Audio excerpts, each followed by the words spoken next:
You're watching the G20 Show, produced by Phil from Arcade Regiment, and of course, your host, G20. Yes, sir. Welcome back to another episode of the G20 Show.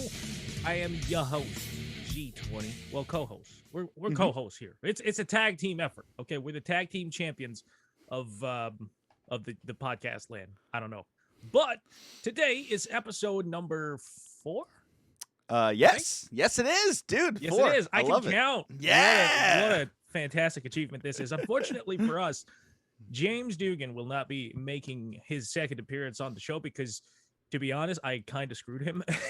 But because I've been messing with the recording schedule because I've got stuff to do lately, but it's all good. Okay. And last week we took a break because Sir Philip had 2 birthdays in like 48 hours. So I said, legitimately, you know what? Yeah.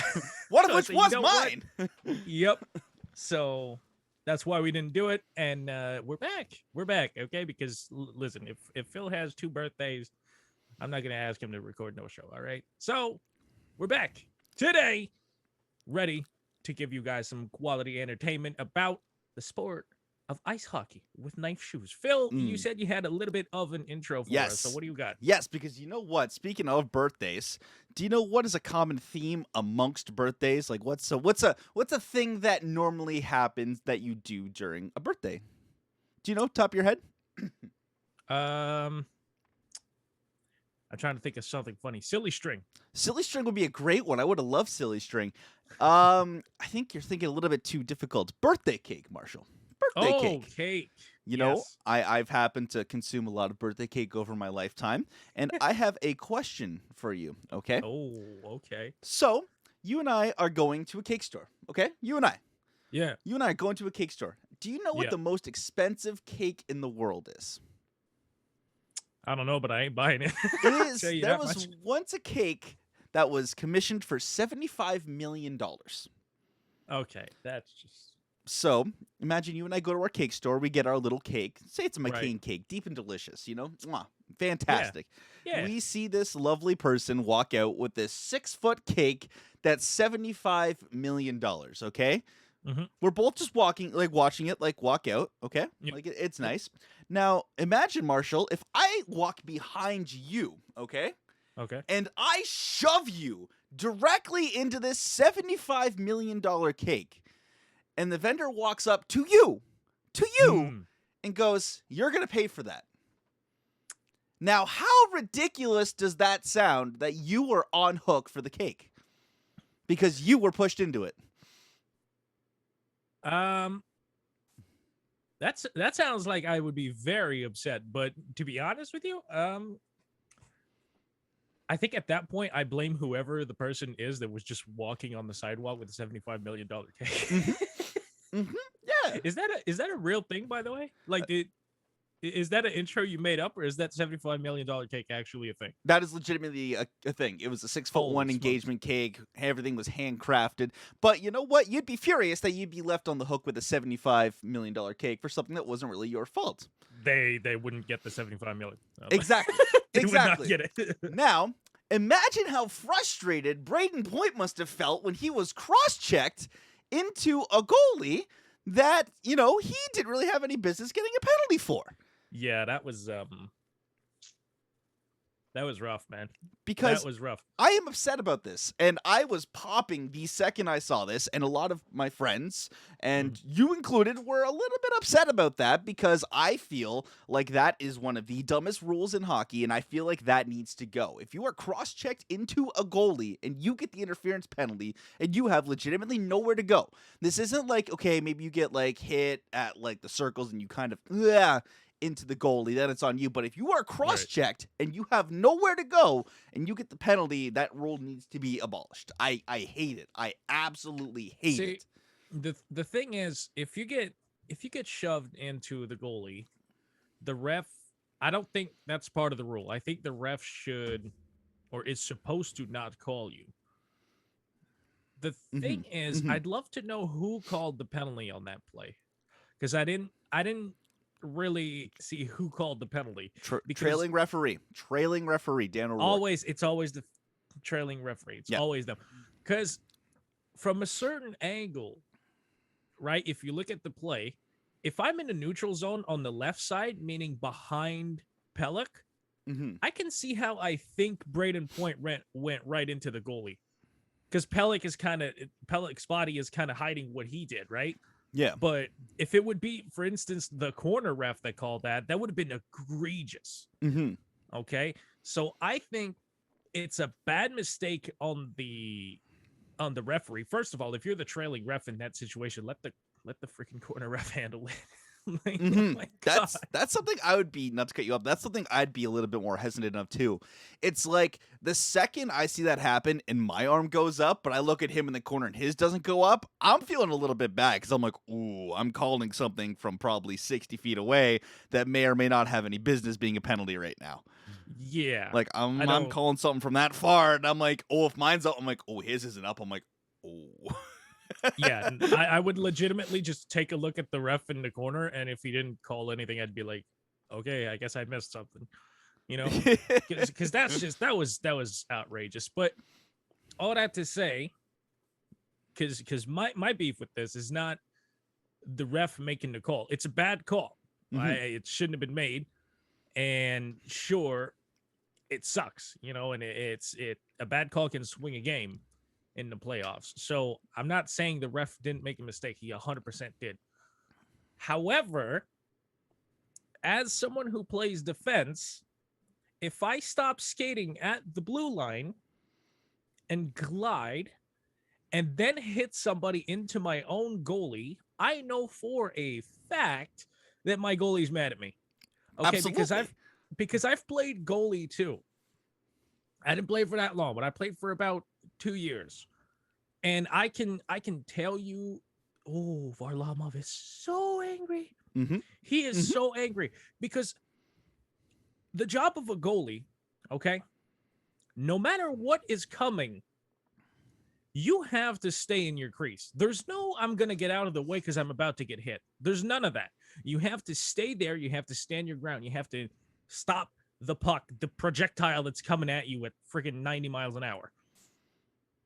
There's no getting out of the way. So you have to trust in your defensemen that they're not going to shove 200-pound people into you. At speeds. At higher speeds.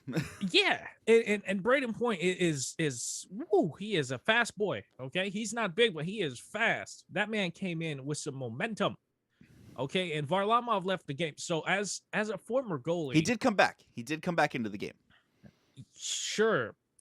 But as a former goalie, man, I would be furious with Pelech, especially when you look at the replay and you realize he stopped skating at the blue line. It's damning. It's pretty damning on Why? his end. The worst thing is you look at that. If he would have taken 3 more strides, he could have pushed Point to the side. Point didn't have freaking a McDavid speed and gap on him. He just had a step and a half. Like, literally, take 3 more strides, dude. Take 3 more strides and angle him into the corner. Like, fuck, man. I was really, really upset by Pelech's move right there as someone who played goalie before. And the thing that a lot of people, I feel like, aren't looking at right now is Brayden Point did get the puck, but he received that pass at the hash marks there. So he had gotten it there. And Varlamov's already out kind of far. Point doesn't really have much room to begin with. Like, it's Brayden Point. He can make some moves, but, like, I don't feel like you got to ding him and cross-check him. His space is already pretty tight, and Varlamov's been he's been playing pretty lights out to the point where I don't think Point could have gotten a crazy chance. But, like, to cross-check him and just careen him into the tendy, there's 17 million things I probably would have done first, and about 16.999 don't end up with my goalie getting his brain just bashed by another player. The move there as a defenseman is you take the middle lane from Point and you prevent him from going back across your goalie. You give him the right side of the net, and you let your goalie handle it. It's freaking Varlamov. He can handle that. He's a big boy. You don't freaking beam the guy right into your goalie. No. If anything, Pelech should get a penalty for endangering his own goalie. Imagine that was a call. Like, I would love that. imagine that was a call. Yeah. 2 minutes. General shenaniganery. Like, no. 2 minutes for being a fucking idiot, Michael. You can't do that. You Can't do that. No. It's just the ref going, why? Why did you do? Get out. You're Seriously. get out. Think about this. Oh my god. I tried to have someone tell me too, like, Point just deliberately went right into goal. Shut up. No, he didn't. No, he didn't. Brayden And Point. you've never been on skates. It's No, he didn't. Brayden Point. No, he was shoved in the back. He's already got force. He's maybe about 5-6 feet, and at that speed, you know how hard it is to stop on a dime if your name's not Connor McDavid or Nathan McKinnon. Next Not to only is it impossible. hard to stop on a dime, when you just got hit and you threw your momentum forward, you have two options: fall or pick up speed. He picked up speed. If he would have fallen, he would have just crashed into Varlamov's pads instead. Wow. That was his only two options. Okay, that's man. Just some people on the internet, dude. Like I don't get it. I don't get it. He's like, well, Point should have barreled right into him anyway. I'm like, yeah. Brayden Point. He's like, you know what I'm gonna do today? I'm gonna wake up. I'm gonna play this hockey game. I'm going to deliberately take myself off the ice. I'm Brayden Point. Don't forget that. I'm going to take my talented ass off the ice. And while I'm at it, I'm going to bash the back of my head on the crossbar for good measure. Right. Like, Brayden Point didn't want to go into the net like almost as bad as Varlamov didn't want him to come into that, okay? Exactly. Like, you see Point too, like as he's going back, his back of his head just crings off of the crossbar, and I'm like, oh, I'm like, that's looked like it sucked too, dude. Like at that speed, that didn't look pleasant. And to accuse him of it, forget it. You know what it is? People online saying, "Oh, Brayden should have stopped" or whatever. That's people that are watching the replay in slow motion. Yeah, and don't realize that he just got hit, and his main priority right now is, I'm gonna regain my balance so that I can get out of the way. But he didn't have time to regain his balance because he just got hit by friggin' Pelech, who's bigger than him. Who's sizably bigger than him as well. And Pelech's a really good player too. Like, it sucks when you see a good player make such a dumb play, because you're like, why, dude? You're so much better than that. That's the problem I have with it. Like a lot of as well. Like going back to what you were saying earlier, it's that he stopped at the blue line, and there was about 17 million other plays he could have made, and he chose single-handedly the dumbest one. Like the dumbest play he could have potentially made. And imagine if that was more serious. Thankfully, Varlamov left, probably concussion spotter, went out of the game, went to the quiet room. Sorokin came in. He played pretty well, actually. I'm not going to lie. And he was imagine, a rock in the net. Yeah, nice. But, it's like not quite juicy fruit, but that was good. Or juicy fruit, sorry. But juicy fruit. Going back to, imagine, okay, how the whole landscape would have changed if Varlamov doesn't come back. Imagine he's done for the rest of the series. At that point, you are one injury away from having Scott Foster as your goalie. Yes. Or exactly. are they still doing the 3 goalie thing? Yeah, they are. They're still doing 3, I think. Really? I think so. I'm not 100% sure, but I think there is a third goalie in case anything happens. Like a real goalie. Yes, I am not 1,000,000% sure, but I will look into that before the next episode just to be concrete. Because I know they did that in the bubble. I'm not sure if they're retaking that again this season. It would be smart, because like, God forbid someone ends up with an actual e-bug. Yeah, dude, for a playoff game. In these rounds especially. Like, imagine. Yep. Like the Cup Semi Finals, and this is where you get an e-bug. David and Ayers in the semifinals, you're not going to play the Leafs, so you're going to play an actual team that can play in the playoffs. So imagine the story though. But yeah, Varlamov gets injured. Imagine he doesn't come back. How would you feel if you're Adam Pelech? You just took out your star goalie on a nothing play that you could have easily avoided. I'd probably feel like I made a bad mistake. He knows, like Pelech knows. I'll give him credit for being smart enough to know that was stupid. Yeah, it's just a dumb move into play. Like I said, Pellick's a good enough player to know that that ain't it. And but he did it. It would have been more productive if he willingly took his stick and just planted it in Pointer's blade holders just to freaking trip him on purpose. He would have taken the same penalty. It wouldn't have hurt his goalie, and Point wouldn't have had a scoring chance. Because guess what?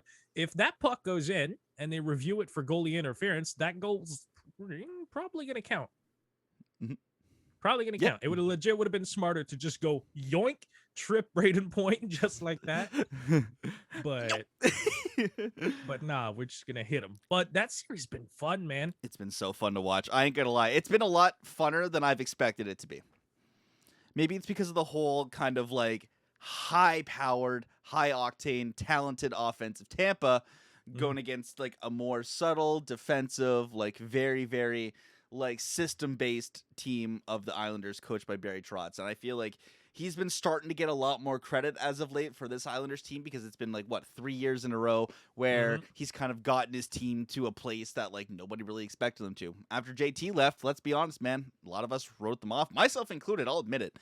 When I have dumb takes, I'll admit when I've written a team off. But good to that team and good to Barry Trotz for just getting them where they need to be, man. They are, I hate to say it, man, the Islanders, they could do it. They could do the thing this year. Oh, yeah. They could 100%. easily do the thing this year, man. I don't know about easily, but they could do it. I mean, definitely do it. Not like easily in terms of skill, but like my confidence in them. I'm like, you know what? I could more easily believe that they could do it because they are solid, dude. And Matt Barzal's on a heater right now, man. He is. Oh, it's so interesting to see how a player as talented as Barzal is actually able to excel on a team that's as suffocating as the Islanders are. Because as much as their main point is to shut you down, they're also freaking killer at transition offense. And Barzal being the quick ass bugger that he is, when he gets that puck back and you allow him a chance, like a rush chance with some of the top 6 players that they have, oh my lord. He's got some hands. He's got some feet.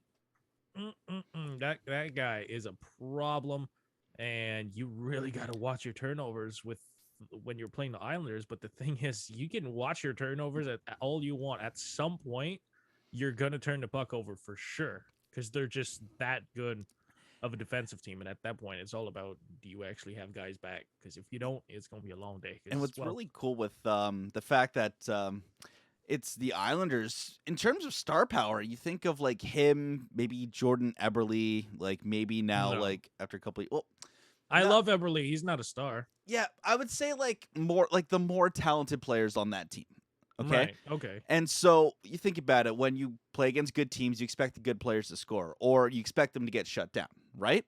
Matt Barzal is still finding a way to not get shut down, but to still score. And he's like one of the, as we said, few scoring threats on that team in terms of like star power. He's a legitimate like dude on that team, but yet he's still finding ways to break through. And this is the Tampa Bay Lightning defense. This is Hedman, Sergachev, McDonough, Savard. Like, this is a talented defense, and he's still finding ways to get through. Everybody's acting like the Islanders are the only team that can play defense in that series. Tampa Bay's a really good team. The worst is trying to like, and it sucks too because it's like I'm so jealous of the Tampa Bay Lightning. Okay, right? I'm so jealous to watch this team have players who want to take lower contracts, the stupid state tax. That they're built so well, dude, and I hate it. And I hate it because if you manage to get through that defense, congrats. Here's Andre Vasilevsky. Have fun. Yep.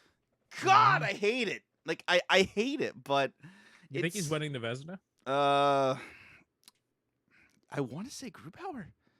Something in my gut. In my gut, I'm just Philip Grubauer. I'll be furious if it's Grubauer. I got a gut feeling. Okay, that's wow. Oh, we'll get more into that on the award show. Probably coming up in the next episode or two because we're creeping ever so close to that now. But man, it's gonna be another like at least 3 episodes. You got to finish. Got to wrap up this series, and then the Stanley Cup Final might take about 2 weeks. Yeah, I guess we are pretty early, right? Like we've only just had 2 games each. Yeah, all right. So down the and line, both series are tied 1-1. Oh my, this, Like these are great conference finals, man. which means I'm it's at least enjoying going it. 5. It's at least going 5, and I'm for At it. least going 5. Mm. No, I'm looking they're forward both to it. going 6 or 7. Both Yeah. of them. What's Oh yeah. right now while we're on the Tampa series? How Mhm. long do you think it's going to go to? Like, what do you think? Just really top of 6. your I head. think 6. 6, and who Yeah. wins it? Oh Lord. Yep. Have mercy. I'm putting you on the spot right now. Why? Because that's what I do here. I gotta have some fun, man. Right? I No, listen. what's Someone's that? gotta ask you the hard questions, okay? And I gotta be that man. I gotta be the man that That's- ask you the tough questions. That's fair enough, man. I think Tampa pulls through. And Just 6? because I think just because of the sheer amount of talent they have. I think they do it.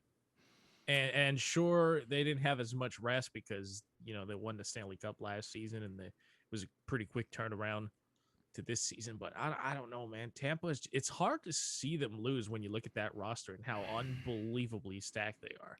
That's the thing, man. I can't see anybody beating them right now. Mhm. Like I can't. You know who I can legitimately see giving them a shot? Just if we're basing it off of like roster on roster, Mhm. is the Vegas Golden Knights. But man, I don't even know if Vegas can do it. Oof, I don't know, man. Like Tampa's just they're such a nightmare, top to bottom. They are such a nightmare. Oh, but the Cap, shut up. Shut up. Yeah, seriously. You know what? You know what the funny thing about the people complaining about the cap is? What? The teams asked for this system. Mm-hmm. They asked for this system so that if somebody gets hurt, somebody valuable gets hurt, it doesn't tank their hockey team. Because that's the point I made on one of the streams. It God forbid that happens, but let's say something happens to McDavid Okay. where he can no longer play hockey. If you don't have this system in place with LTIR, the Oilers are going to suck for the next decade. They're probably going to suck for the next decade anyway. But the thing is, if they're on the hook for that $12.25 million and McDavid couldn't play, that's it. That's a wrap. You're not doing anything with that. No one's taking that. No one's taking a $12 million ghost deal. It's not happening. So you need this system in place to prevent teams from being absolutely tanked by an injury. Okay. And the teams asked for it. They got it. Most people are using it. Mhm. Don't act like Tampa's the only one. Yeah. And it is what it is. And people are acting like Kucherov is the guy that's making them 18 mil over the cap or whatever. First of all, they're not over the cap. LTR raises your cap. Thank you. And Can you repeat that one more time? One more time. yeah, they're not over the cap because LTIR raises your cap. Okay, That's good. how People LTIR don't think works. that that's a thing, so I'm glad you repeated that because people still don't know how it works. I wanted I you to know. say it one more time. I know. But they have the reason why they're so much over the cap is because they have ghost deals like Gabrick. Mhm. If that system isn't there, they wouldn't have Gabrick on their roster because they couldn't afford to take him. He would be on some other team, probably LA, because I think that's where he would. No, he would be on the Sens. Yes, he's bounced. He has bounced that contract. Gabrick. Man, it sucks too because Gabrick was a really good player in his prime, man. He was so good, I dude. freaking love Marion Gabrick. Like one of the most underrated, I think, in the last decade. Oh Like, yeah. Just in terms of consistency and what he could do. Like I loved watching him in New York. I remember one time I was like talking. You always have talks with the friends about like what jersey would you get for what team? And I had it down to 2 players on the New York Rangers, and I ended up getting one of them. I said, you know what? Number 1 jersey I want from the Rangers is Henrik Lundqvist. Jack Action. Oh. Nice. Thank you. Thank you. Live on Twitch. But I wanted Henrik Lundqvist, but I also wanted Marion Gabrick. Those were the 2 jerseys, and then after he left, it was Brad Richards. But and then when he went to the Kings, it was the same thing. I'm like, Drew Doughty or Marion Gabrick, because he was just always so good. Now you can keep Drew Doughty as far away from me as possible. I'm fine with that. But Marion Gabrick he was so good, like just so good. I'm glad he got a cup. To be honest with you, like I'm really glad he did because he earned it, man. Yeah, I mean, if you're gonna have to play for the Sens, I hope you won your Stanley Cup already, because I hope you got God, paid. I hope you got your money. Okay, because yeah, because the Sens sure as shit ain't giving it to you. they traded for them. They're like, yes, yes.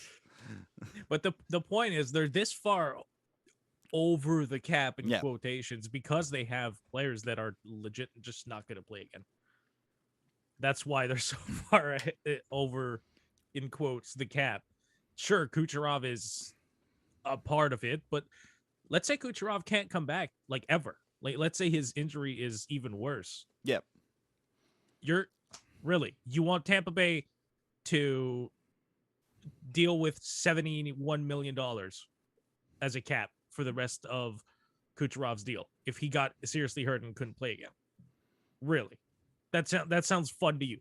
Whatever team you cheer for, okay? Your best player gets hurt tomorrow, can't play ever again. You're okay with that cap being on your team for the rest of that contract, with them not being able to play? No.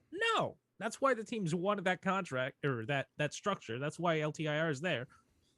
And the NHL just has to deal with it.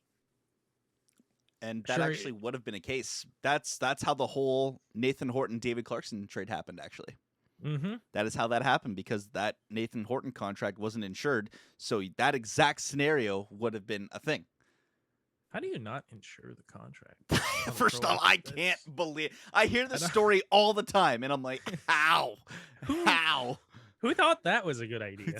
Especially a guy with the Clarkson's play style. Like who thought- Clarkson's was insured. It was Horton's. Oh, Horton. It was Nathan Horton. And after that hit he got in the playoffs by Aaron Rome, I would have been like, I want all the insurance. Can I call Lloyd's of London? I want their insurance on this man. Diamond and Diamond. We need some lawyers up in here. Man, that's another one, man. Nathan Horton was a freaking beast in the playoffs. Oh, like talk about a guy who'd just be perfect now on any roster, man. Like imagine him like in his Boston prime on any team. Oh, my Any lord. playoff team could use him. Any. Yep. Tampa would probably you get him need though that- because reasons. You need that veteran presence that has still a lot of skill and comes up big in the playoffs. And size for $750,000. Welcome back, Jason Spezza. Love that. Yes, sir. I'm so thrilled. I am so happy. I am. That was the one thing I was hoping that was gonna listen. 99% sure it was. 99% sure it was. But to read that yesterday, so happy. It was one of those things you read where you're like, that makes me smile. You know, that's actually something that makes me happy. It's like seeing a dog video in the timeline, you know, where it's like a puppy. You're just like, yeah, I'm like that. You're I'm like, gonna man, retweet I'm that." glad that's here.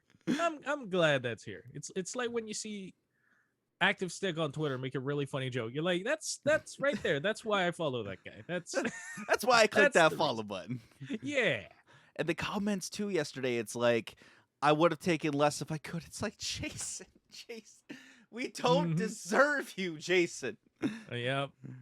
And I see people give him an A. And listen, I'm That's for fact. it. He should have an A. Absolutely. He 100% should have an A. And on it, Marner doesn't really deserve an A with the way that he's performed in the past few playoffs. So I think you should do that. At least for But this they're season. not going to. They're not going to. No. Maybe if they do the reverse retro game or whatever, again, like that's how Muzzin and Hyman were able to get alternates, was when they did the reverse retros. So maybe if there's something like that, but I would, every single Spezza jersey I have, I would be sewing an A on right now because he 100% deserves it. You know what, though?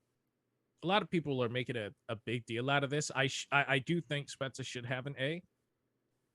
But at the end of the day, it doesn't matter if the letter's on your jersey or not. He's a leader, and we know it, and the team knows it. Yeah. It doesn't matter if you have an A. Just because you have a letter on your jersey or not doesn't mean you have more or less responsibility. Sure, if you have the C, it means you should have responsibility, and you do have it. But what I'm saying is, if you don't have a letter, you're still allowed to have that responsibility. You can still be a leader on a team without a letter. That's just how it works. And I mean, for people that are going to say, oh, well, he doesn't have letters, so he can't talk to the Red. It's Jason Spezza. That's what I was just about to get to. I'm like, you're telling me that, like, if there's a call that you're not going to let Jason Spezza go talk to a ref in the corner. Oh, sorry. Jason Spezza can't go stand at the timekeeper's glass because he doesn't have an A in his chest. Whatever. Fine. Okay, cool. But you're telling me during the, progression of a game, Spezza won't be allowed to talk to Stripes? Like... Francois Saint Laurent's gonna be like, hey, sorry, Jason. Nope, you don't have. Sorry, can't talk to you. Sorry, future Hockey Hall of Famer. Yeah, sorry, can't talk to you right now. Yeah, no. Wes McCauley's gonna be like, no, can't talk, Jason. Like, no, exactly. It's like it's not gonna mean anything whether he's the A or the N. He's still gonna be the veteran in the locker room, veteran on the ice. I would be happy if he gets it.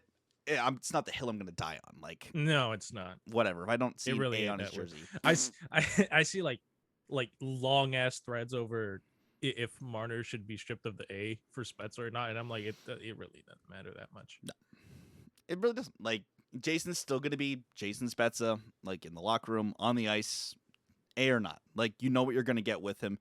Man, I want to see him hit 1,000 this year, like so badly. I want to see him hit 1,000. How many is he at? I think he's about 30-ish away. Last time I checked. Oh, he's getting it. I think he was about 30. Well, he got 30 last year. So if he gets 15, 20 this year, 56. Yeah, and 56 exactly. So I think it's supposed to be 82. They want Seattle's first season to be 82, as far as I know. Oh yeah, they're going back to 80. Yeah, 100%. Plans could change. We don't know what first year with ESPN. They're getting 82 for sure. Yeah, we don't know what that's going to look at. Like if it's going to be just interconference this time, where you won't travel to the West. We don't know yet. This is still speculation. We want to. No, I think they're going back right to 2-2, right to the regular. Oh, yeah, like 1-1 per team, I guess, like home and away. No, I think they'll go back to exactly the same format that they had, with so many divisional games, then conference games, and then 1-1 with other conference games. I think they're going right back to the exact same schedule. I mean, everybody in the States is pretty much gone back to normal now, as far as the hockey teams go. Yeah, and in Canada, I mean, we're a little slower on that because we actually don't want people to die. So I think by the midway point of next season, everything in Canada should be fine. I imagine players will have full vaxes probably by the beginning of training camp and stuff like that. Anyway, so yeah, well, the ones that want him, we won't, because apparently some players don't want him, which you can't make them take. But yeah, so that stuff anyway, I guess will be sorted out before training camps, whenever training camps are. But yeah, that would be cool. I would love to. Oh, dude, I just want that first ESPN game. I just want to hear that theme. I just want to see the panel. Like, I'll be pissed if they change it. Oh no, I think they confirmed to bring you back. I think that was like one of the big things when they ESPN signs and they're like, oh, they're bringing back the theme. I hope to hear Gary Thorne back. I hear he's interested. I hear he could be a thing. Is he? Yeah, he was interested. Oh my so God. Gary Thorne is such a good commentator, bro. Please make that real. He was interested. There hasn't been anything further as far as I know whether he's signed or not, but I wouldn't mind if they keep it quiet and then they go to the broadcast and it's and here's Gary Thorne. I'd be like, oh, okay. He's actually really good for the NHL video games too. He did a great job. Absolutely. They kept him way too long, so people soured on him, but he actually did a really good job with that, because we had Jim Houston and Craig Simpsons. They did a really good job with those games. And then you had Gary Thorne and Bill Clement. They did an amazing job, but they kept him too long. And then waffle boarded. You know what? Hit the post with the shot. Yep. I had a theory the other day. Okay. That just came across my mind. So the NHL video games have Cybulski on, right? Yeah. James Cybulski. He's their commentator, but he's not like an actual play-by-play commentator for a network, right? No, he's I think sports radio host, stuff like that. Like he does. Yeah, which fair enough. I'm not disparaging like that. Nope. He's doing what he is and he's talented. Okay. Mm-hmm. But what I'm thinking is, what if, and this is 100% speculation. I have zero information on this. What if EA said, you know what? Instead of paying a main commentator the big bucks to do that, we're going to hire James Cybulski. He's going to do the commentating for just, a 2 or 3 year window. because the deal with NBC expired. So they need a new commentator. So what if they hired Cebulski for a 2-3 year window because they knew ESPN was coming and they're planning on adding ESPN to NHL? That would be fucking awesome if they added that. Ooh, okay. Right? Okay. That's And then you can keep Cebulski's already recorded lines for like the little radio segments and Be a Pro and stuff. You can keep all of that if they want to pay for, Cebulski's likeness. But maybe that's why they went to not a permanent commentator, so that they can wait a little bit and then get an ESPN package. It would be great. And EA's had ESPN packages in their games before. The old NCAA football and NCAA basketball games had ESPN packages. So I they didn't know have that. a That's working actually kind of cool. relationship. I said I actually didn't know that because those are two games like I never really played. Oh yeah, NCAA football had a whole thing with ESPN. They had Aaron Andrews on and everything. It was really good. Oh, that I think that would be good too. Like that just depends, I guess, what the overall deal that ESPN signed with the NHL. Because man, if they have that like subsidized rights too as well, like that could just be really good for the game. It would be so Like that good. would be really, really good for the game. I know one of the big reasons they ended up getting James Cebulski was because he's located in the Vancouver EA headquarters area, so he was able to do a lot more commentary lines than Doc Emmerich and Ray Ferraro were able to do. So he was able to consistently add new kind of things, new kind of like names and stuff like that, which I'm still petitioning to get action into the game. I have Acton and it's so close. Just so close. Add the I. Give me the shun instead of tun and we're good. Like, let me just hodgepodge it together. Like, I'll do it. Let me just edit the audio file. I'll do it myself, okay? Like, I can do that. That's fine. But I know they picked him because he was closer, and that was actually, he's not a bad commentator in the game. Like, I'm still not sick of his voice after 2 years. Like, I still don't mind it. I would work so many hours to be the commentator for Joe.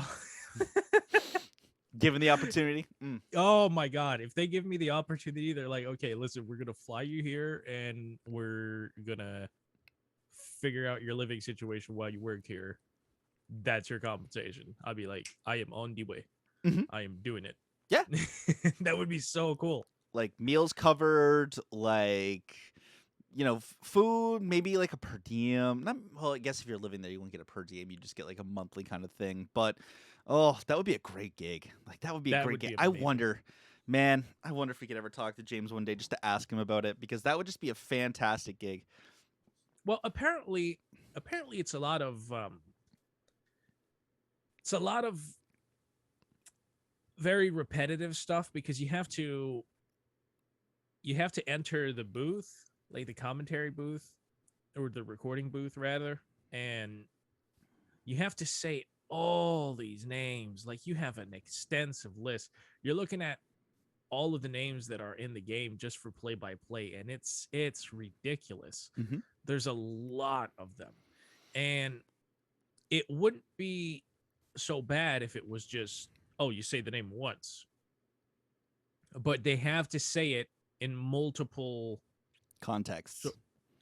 Yeah, in scenarios, multiple tones, with like some of them getting hype. So you got to go Anthony, and then you got to go to Anthony, and then Anthony. You have to record those names so many different times depending on multiple situations. So it's actually really, like, sometimes you'll walk in and you'll be in there 5 hours just reading names the whole time. It's not always the he scores calls, So I bet it gets annoying, but I don't know. I'd still love to do it. You're immortalized in a video game forever. Yeah. You can always point back to that. You can always pop in the discs, like down the line, 10, 15 years down the line, like whatever. You can just boot up the game and be like, hey, son, you hear that voice? That's Dad. Like, that's like one of the biggest things why, like, I wish I was supporting more like Kickstarters and Indiegogos for indie games that are published, because in the credits, It's like you're always there. You're just immortalized there. And dude, like, think about like the lineage of the commentators, like all the NHL commentators over the years. Jim Hewson, Craig Simpson, Bill Clement, Gary Thorne. Even if you spin off to other games like Bob Cole, they had Harry Neal. I know Jim Houston had a few other color guys. It wasn't always Craig Simpson. Like before, I think Craig Simpson came on in like 2004 as the main guy, but before that they kind of rotated a couple of different color guests. I don't know exactly who was it, but I do remember they did that. But just still mentioned in that same breath as those Yeah. guys, like forever That is immortalized. pretty cool. Like you are the voice to represent commentary for that year, for that video game, for the premier and basically only hockey video game. They chose you. I would just I wouldn't really care that much about that, which I mean it is a cool thing, but I wouldn't care much about that. The reason why I would want to do it is so that I could work my ass off to make it sound as good as possible because I love the game.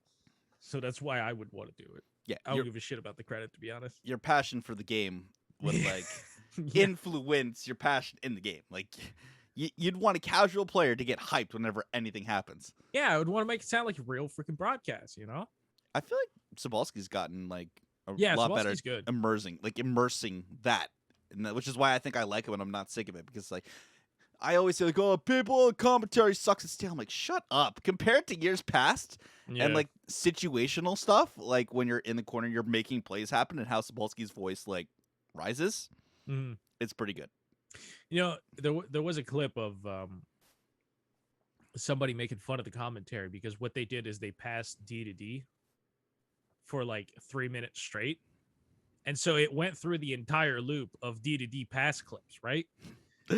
And they were like, oh, look at how bad the commentary is. I'm like, dude, you're playing on rookie and you're passing D to D. The commentary isn't made for some fucking nerd doing the same thing for 3 minutes.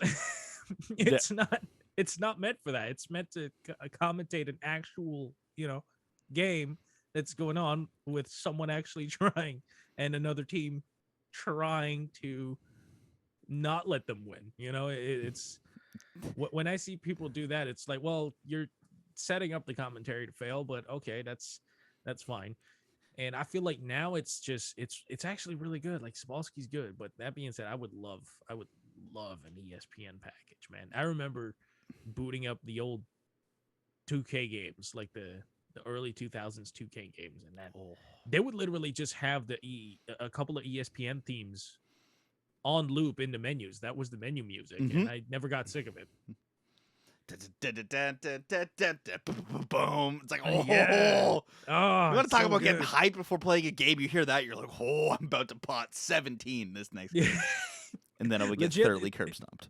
Legit, it's a better theme than the Hockey Night in Canada theme.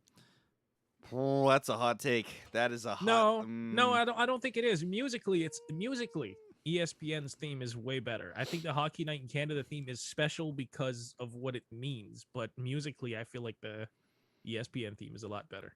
Oh, I want to pull. I want to pull I in the think comments. that's a debate. To be I honest. want to pull, dude, because there's something about both melodies. They're so vastly different in terms of what they deliver, but man, I don't know. I don't think I could honestly say that theme is better.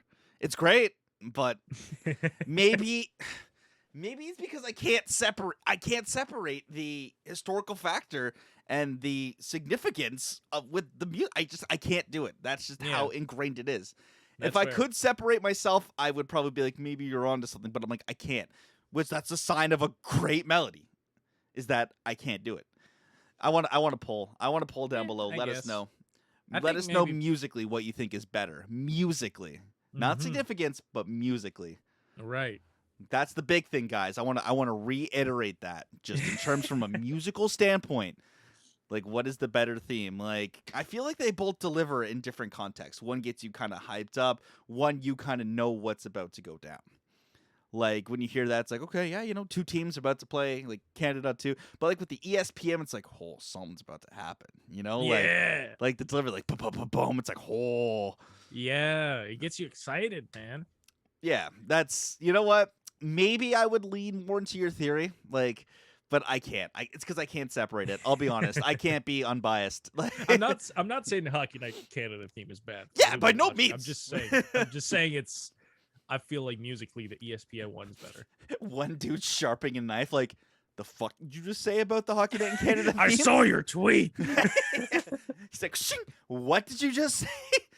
We're not saying they're bad. Like, we're thinking in terms of like, maybe we should listen to them one day and just kind of compare. Maybe in the summer we'll do that, you know?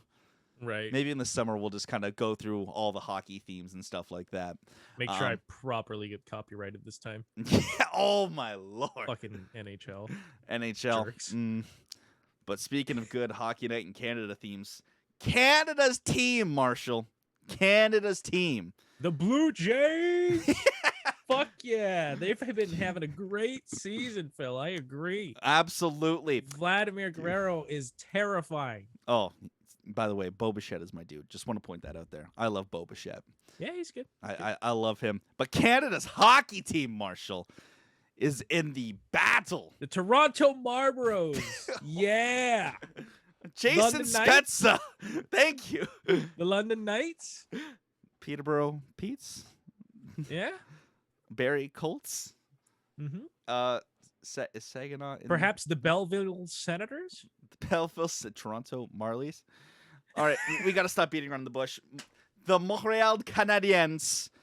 They are a 1-1 now with the Vegas Golden Knights in They sure a are. much better game than they played. So much better. After that game 1 of that series, I was like, man, they did not look good at all. But once again, I just remember we were talking about you brought the point of Magic. Mm-hmm. If you play Montreal, you have to take. They're like a Yu-Gi-Oh card, okay? I'm gonna put it right up here. It's a picture of the Canadiens logo. It's an effect-based monster. It says take someone from your top 6 and remove them from the duel. The Montreal Canadiens are an effect card in Yu-Gi-Oh because when you play them, you're not allowed to have a top player from your top 2 lines in the game. Were you Which a is big why I was Yu-Gi-Oh shocked guy? that they had a full top 6 in game 1. But the NHL and, like, you've just activated my trap card, Kaiba. Chandler Stevenson out for game 2. And I'm like, really? I'm like, how? You a big Yu-Gi-Oh player? I'm like, okay, early gen Yu-Gi-Oh. Once you're into the Synchro and Ixis summoning, you've lost me. Yeah, I don't know. I about can. But, any of like, that. listen, I can tell you all about Battle City. I can tell you about Duelist Kingdom. I can tell you about Waking the Dragons. Like, I can go all, like, first, like, 400 Yu-Gi-Oh episodes. But Wow. there's a Really? story about that. I will end with that story after we talk about the Canadiens here. But yeah, when you play the Canadiens, they're an effect monster. You flip them, someone from your top 6 is out. Speaking of looking like a monster, I am terrified of Jeff Petrie. Did you see him last night? He despite that broken hand, he's out there, man. Dude, but did you take a look into his eyes? Hmm? Did you see Jeff Petrie's eyes? Oh, they were interesting. Dude, he looked like Darth Maul from like Star Wars, dude. Dude, the broadcast zoomed in on him, and I'm like, oh my lord, there's like 18 million children who are not going to sleep ever again after seeing that. That And he is looked horrifying. it's dope though. Like It it's was actually, kind of cool. I hope he's okay. Like I hope there's nothing that can go wrong with that, but because it looks terrifying. But listen, if it's just a condition that's not really causing him any sort of pain or impaired vision or at risk of impaired vision, that is dope. that looks That is- amazing. It looks like a creator wrestler in WWE where you're like, eye color. I'm like, let me just boost that slider a little bit and see. Oh, that Yep. looks cool. But Yup. dude, I saw that and I was like, that was terrifying. But it was good to see him back in the game because boy, did Montreal's defense need that. Yeah, they did. Like They did, but- they needed him. They needed him back because he's a lot more sturdy on that back end than some of the options that they have. And Mhm. he's a decent like offensive provider as well. So to get A him back, really good offensive provider. exactly. So to get him back for game 2, and it was kind of a nothing play that took him out, like with the fingers and that stupid camera hole, which was just super unfortunate. Oh my god, you actually hate to see that. That is awful. Right, the odds, the chances, like slim to none. But it happened, and I have a feeling they're gonna look maybe more into like when you can take pictures and stuff like that, like maybe when plays going on if you're allowed to. But regardless, PG was back, and Montreal's offense showed up. Like they showed up, and they came on strong too. Like I think the shots at one point were like 7-1. Like it was just they were all over them. That's what I heard apparently, but I missed the first period, so I don't know. And they got on the board early too, man. It was like the first couple minutes, and that is what you have to do against Vegas. You have to take that crowd out immediately. That's facts. That's facts. Your priority when you're in that building. You're in the fortress. You need to take that crowd out of it as soon as you can, as soon as you can. And they did. You have to either match their speed because Vegas is freaking quick, man. You have to either match their speed or prevent them from using it. Which is easier said than done, but Montreal did a pretty damn good job. Those games are intense, man. They when are. Both of those teams are going. Holy cow.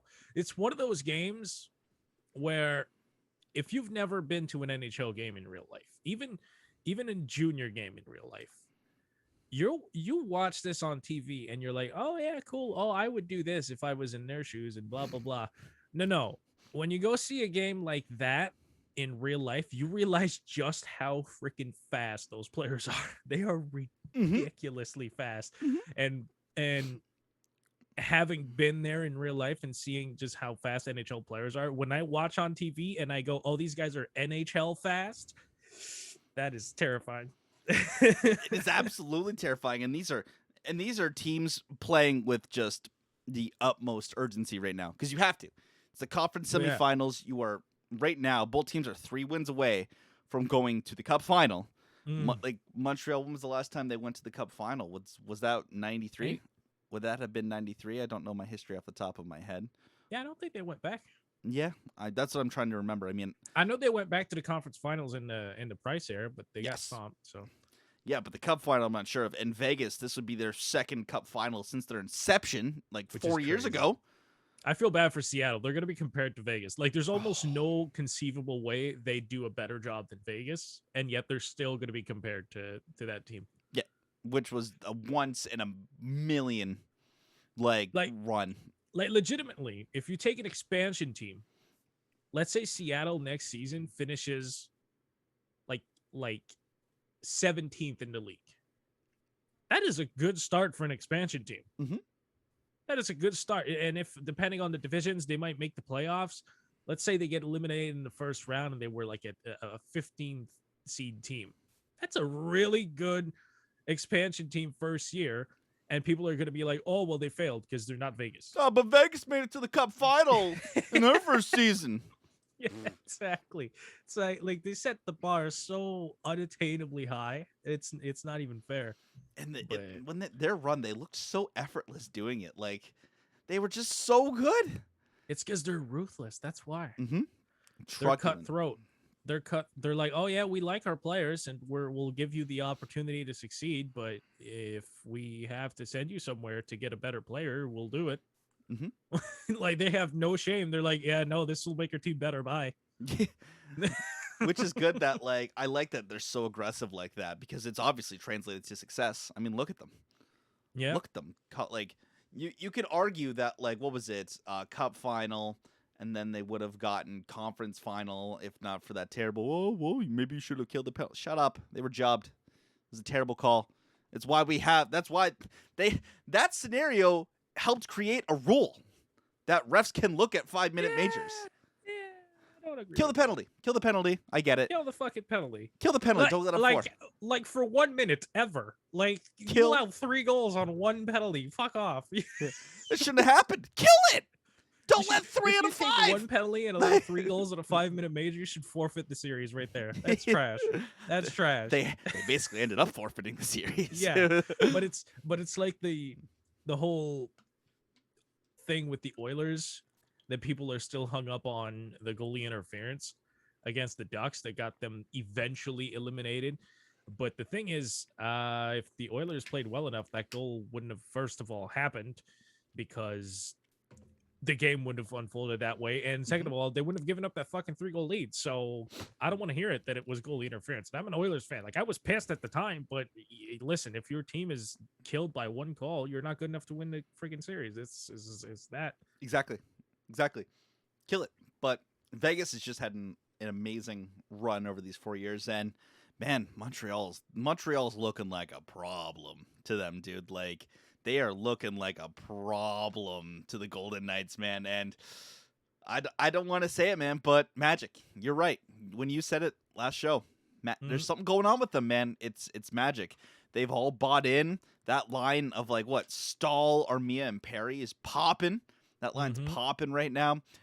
Caulfield got his first, so he's feeling himself right now. That's what I said. I'm like, when these guys fully wake up and emerge, man, and then if these guys get out to a lead, that's the game. That's the game. And Carey Price has just been amazing. What is last night, dude? Oh my god, that split save on the freaking cross crease one timer that oh my god! I know it bounced in and off of him and could have gone in, but it didn't. That was a fantastic save. I was like, that's one of those moments where your goalie makes the save and you're like, oh, so we're winning. Okay, yeah. Cool. So we're not losing this game. All right. So we're just not losing. Cool. Dude, they say like 2-goal leads, multi-goal leads are like the most not safe leads in hockey. Bullshit. I'm like, well, what? There's two contexts to that quote, okay? You have activated my Carey Price. Yeah, I'm like, are you a team with a multi-goal lead? Okay, check yes. So the path goes down to the left. Do you have Carey Price? Yes, you're fine. You're fucked. Do you have Carey Price on your team? No, you're fucked. Yeah. You will He's choke that so lead. Do you have good. Carey Price? Yes, your lead is safe. He's so good. Dude, his team, like the Canadiens have, they almost did it again. They almost collapsed again last night, but they didn't. But they didn't because they have Carey Price and they shut it down. Dude, they're on something. They are on one right now. You know what? Full predictions, full everything right now, man. Montreal in 7. Hey, Montreal in 7. Like that's nice. That's my pick right now, man. Montreal in 7. They can't be beat. I don't know what it is. I can't come up with a fathomable reason. Vegas is good. If Montreal plays like they did last night, they can take it in 6. But I think they'll do it in Vegas 7. is winning, but dude, I don't know anymore. I would have. I think Vegas in 6, but still, it's not unfathomable that Montreal can win this because Magic and Carey Price. There's Magic and Carey Price. There's something about that team right now, man, that like it's so hard for me to bet against them right now. Mm-hmm. I don't know if it's that flip effect, lose your top 6. They're still finding ways to score. Carey Price can bail them out of anything right now. But what was that tweet or thing you sent me last night that you were saying about the trophy, the Conn Smythe Trophy? Oh yeah, I said if the Habs get eliminated in the conference finals, Carey Price shouldn't win the Conn Smythe Trophy because that's ridiculous. If you don't make the finals, you shouldn't get the Conn Smythe Trophy. However, there's nothing that says they can't just rename the trophy the Carey Price Trophy. That's because that is wow. He's been that good. But you know what, man? When I saw that the freaking red eyes on Buddy, it brought me back to the Red Sox breaking their streak or breaking their curse and actually winning a World Series. Curse of the Bambino. With the guy bleeding and his socks being full of blood. I was like, man, that is eerie. If they end up winning the Stanley Cup, those pictures of the red eyes are going to be one of the most famous you can find, man. That's going to be amazing. Same kind of vein. 2010, Duncan Keith took a puck right to the mouth, lost like I think his first 4 teeth. There's that picture of the cup celebration where he's just got the 2 on the side and it looks like just rabid, like kind of like what Brent Burns kind of looks like now. Like there's that picture and like just iconic moments, dude. Like they win the cup, there's going to be like that red eyes like t-shirt of just Jeff Petrie, dude. They're going to sell contacts. Like red eye contacts. Dude, there's going to be people in Montreal now with those red eye contacts, and I'm going to be all here for it. I think that would be absolutely fantastic. And speaking of fantastic, if you are a New York Rangers fan, how stoked are you right now that you have Gerard Gallant as your coach? I am freaking happy. Oh, I'm very happy. When I saw that, man, I was like, oh, so they're making the playoffs next year, is what you're telling me. You might as well just have posted breaking. The New York Rangers are making the playoffs next year. just already That's- put an X beside their name in the stats right now. Yeah. Yep. Just put an X beside them. I don't care if their points are still 0. Just put an X beside them right now. What That a is- troll job it would be for the Rangers Twitter guy to put an X beside the Rangers right now. That team, dude. Like That- I'm looking forward to what they're gonna Be do hilarious. because they have some cap coming off the books this year. Lundqvist's buyout I think goes down significantly. Like Oh, it was that's like good. 5 mil. I think it goes down to 1.5 Oh, that's really like helpful. next year. So they're gonna have some room to play around with. Like this team could pick up some pieces, dude. They have Panarin locked up. They do have Kreider locked up. Like he's a good player, but I wouldn't have him at that contract. But I get Nope. it. They have Trouba locked up. They have Lafreniere, Philip Heatle. Like they have good players, man. What They about could- Fox? Fox? You know what? I do What have the about cap Adam friendly Fox? here. Because Let if me they just have to pull it up. re-sign Fox, that's going to be tough.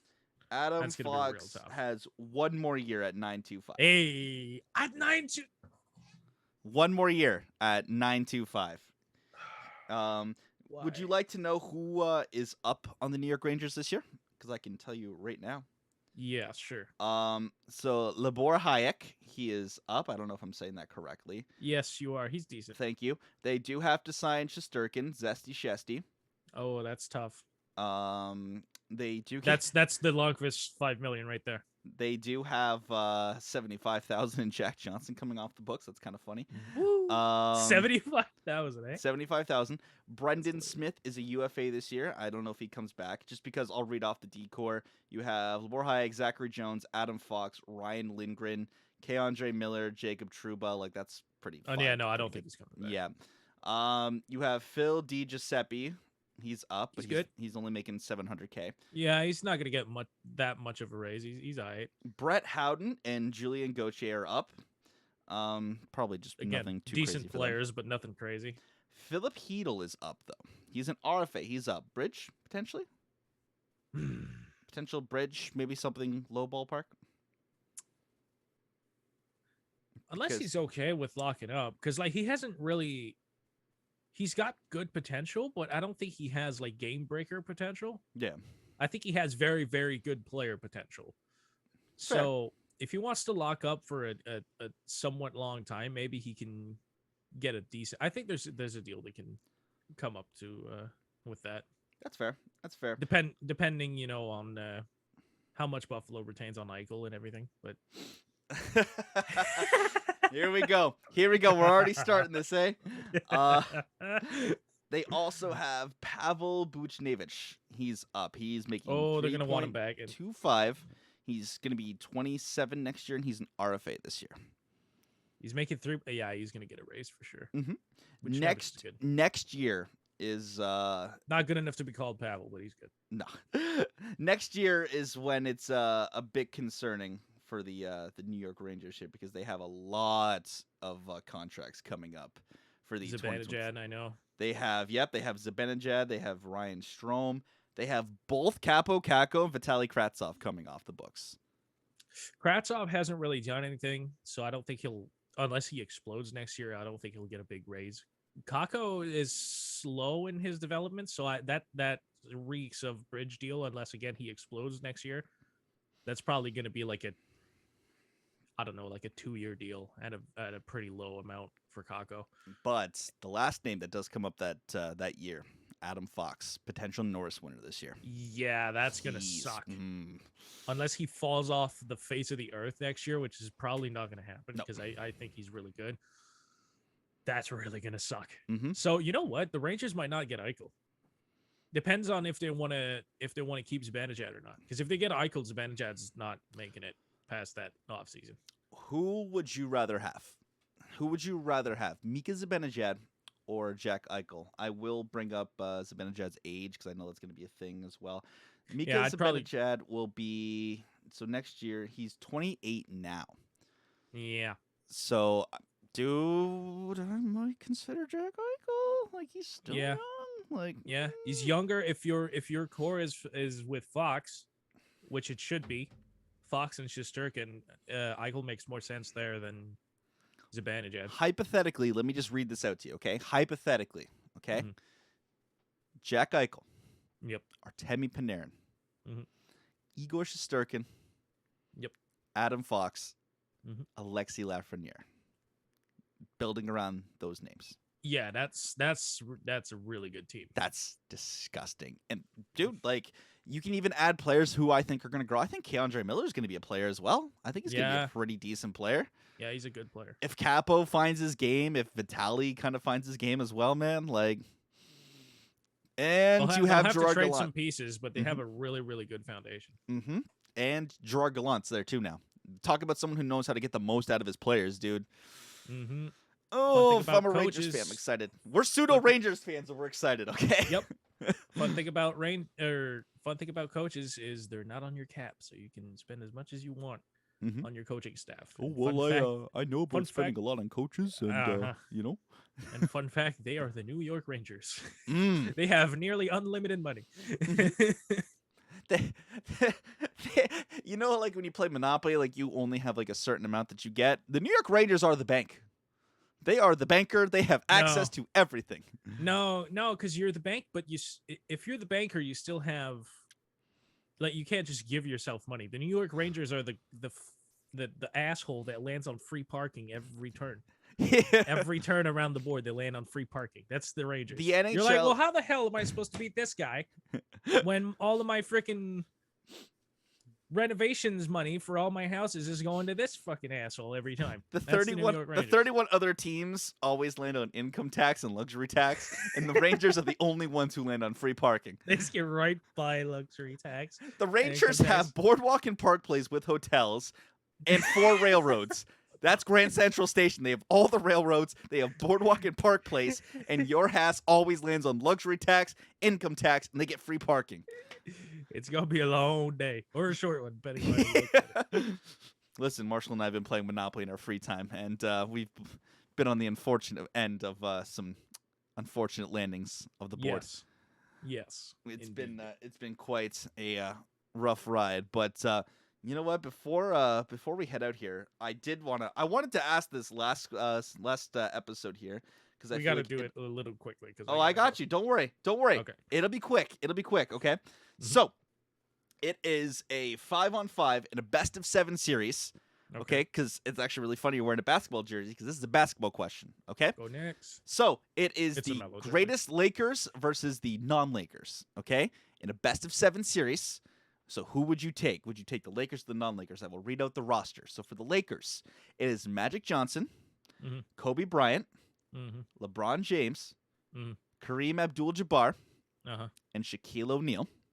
Okay. Okay. That other team better be fucking incredible, or else it's that team that For the wins. non-Lakers, it is Hakeem Olajuwon, sorry. Olajuwon, thank you. Tim Duncan, Uh-huh. Larry Bird, Mm. Steph Curry, Okay. and Michael Jordan. Oh, fuck.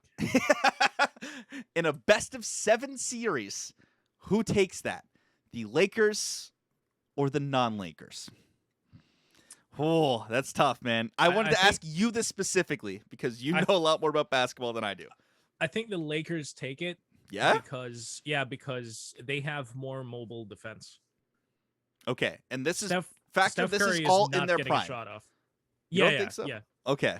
No, Steph Curry is not getting that many shots off, especially in the clutch. I don't.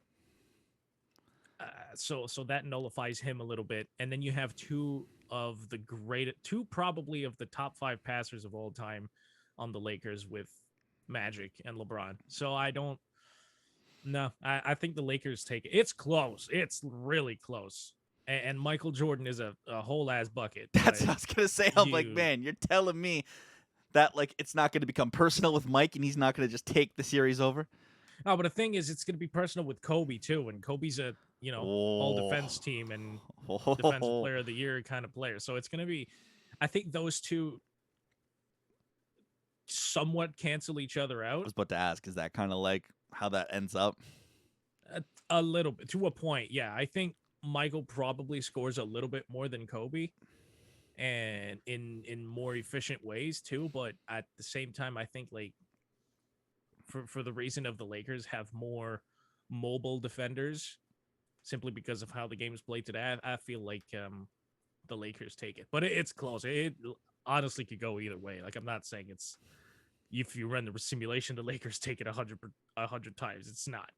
I do think the Lakers take it though. I saw that on Instagram, and I wanted to ask you this because I thought it would be a nice little fun thing.